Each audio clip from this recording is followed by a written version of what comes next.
Akan mulai pidato dalam 3, 2, kan?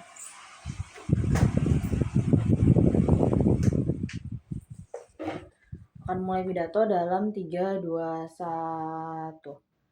Masyarakat pedalaman pada akhirnya menjadi korban dari kesenjangan ekonomi sendiri dengan beberapa alasan. Pertama, karena susahnya industri itu masuk untuk memberikan peluang kerja, tapi yang kedua, susahnya akses pendidikan yang mana ini menjadi prasyarat orang-orang tersebut pada akhirnya bisa diterima di dunia kerja. Tapi yang ketiga, susahnya akses pekerjaan yang tersedia, dan yang terakhir adalah adanya, walaupun ada program-program dari pemerintah yang mana pemerintah berikan, tapi ini akan tetap adanya keterbatasan karena dua hal.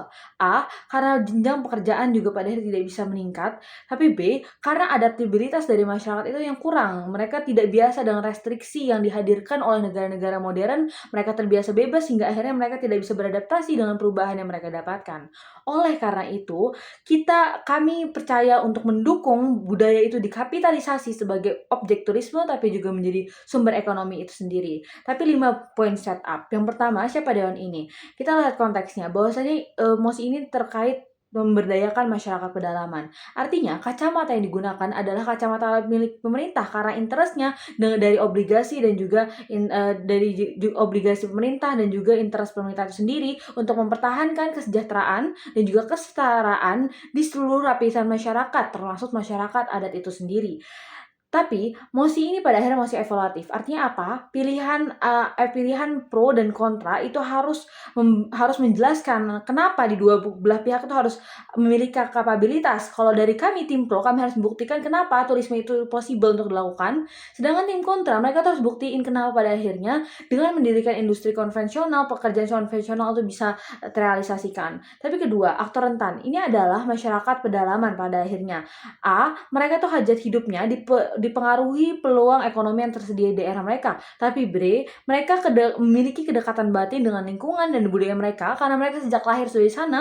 Kali itu mereka sudah sangat terikat dan juga sudah sangat menjadi bagian dari kehidupan mereka. Artinya apa? Dua hal. Satu, mereka ingin menjaga kedekatan mereka dengan lingkungan mereka itu sendiri. Tapi kedua, mereka memiliki kapabilitas terkait daerah mereka secara mendalam karena mereka sudah di sana sejak mereka kecil pada akhirnya. Tapi yang ketiga, di mana MOSI ini berpijak? MOSI ini berpijak di negara berkembang, tapi terutama negara yang memiliki multikultural, yang mana artinya terdapat kesenjangan ekonomi di sana karena dua alasan. Pertama, ada keterbatasan anggaran, tapi yang kedua, masyarakat adat itu pada akhirnya menolak secara aktif. Misalnya kalau ada industri yang masuk ke daerah mereka bakal tolak, mereka bakal tidak terima, menyerang dan lain sebagainya karena mereka merasa terancam oleh misalnya alasan-alasan kesakralan yang bakal terdegradasi. Tapi keempat, apa perbedaan kapitalisasi budaya dan juga sektor konvensional? Pertama, kalau misalnya kapitalisasi budaya yang akan dimanfaatkan adalah lingkungan budaya yang ada. Artinya untuk mencari peluang ekonomi dan juga ke material itu sendiri.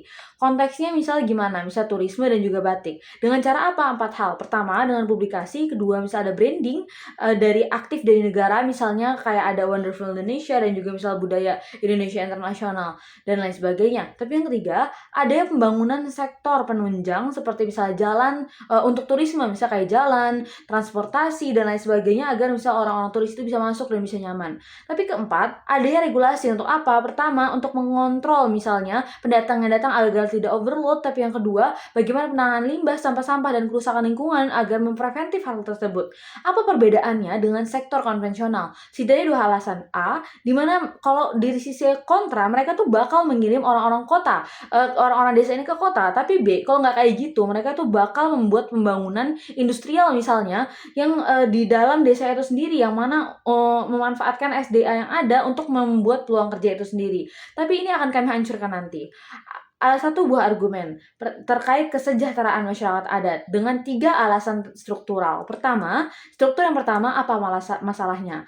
Masalahnya adalah kesenjangan masyarakat pedalaman, di mana mereka memiliki keterbatasan mobilitas karena arus modernisasi yang mereka tidak bisa ikuti. Sehingga apa? Terdapat keterbatasan peluang kerja, sehingga mereka kualitas dari kehidupannya juga menjadi terbatas.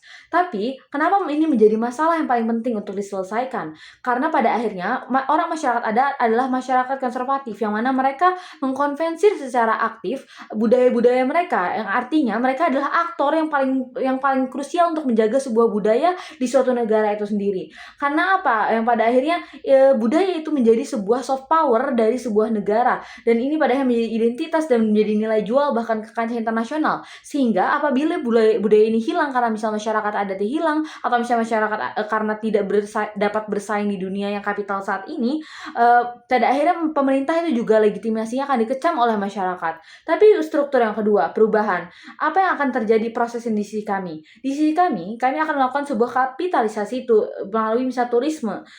Alasan pertama, kapasitasnya kenapa bisa ada? Ini pada akhirnya paling mudah untuk dilaksanakan dibandingkan dengan oposisi. Kenapa? Satu, karena ini tidak perlu membangun infrastruktur. Yang membangun infrastrukturnya tidak begitu modern dan juga tidak industrial, yang mana tidak akan merusak lingkungan. Karena apa? Ini bakal lebih murah karena nggak harus bangun industri baru sebenarnya kayak di tim kontra. Tapi kemudian juga kita bakal gunain hal-hal yang ada di daerah itu aja, jadi nggak perlu pindah-pindahan lagi. Tapi yang kedua, insentif. Kenapa bisa ada? Pertama, ini organik. Artinya apa? Masyarakat tuh udah tahu seperti yang saya jelaskan tadi, ini daerah mereka sudah sangat terikat dengan lingkungan mereka, sehingga mereka tidak perlu diajarkan lagi, bahkan mereka bisa berinovasi pada akhirnya. Contohnya apa? Misalnya menjadi tour guide, atau mereka jualan barang-barang khas mereka kepada turis dan lain sebagainya. Tapi kedua, karena pada akhirnya budaya itu bakal lebih hidup dibandingkan hancur di oposisi. Kenapa? Karena di oposisi bakal bangun industri dan kirim orang, sedangkan di sisi kami ini bakal terjaga. Ketiga, kenapa ini likely untuk terjadi? Pada akhirnya, eksotisme yang dimiliki oleh sebuah budaya dan tidak ada duplikasinya di tempat lain, ini akan menarik turis. Misalnya di Jogja, itu ada batik dan juga misalnya monarkinya, yang mana tidak ditemukan di tempat-tempat lain, misalnya, dan juga bangunannya khas dan lain sebagainya.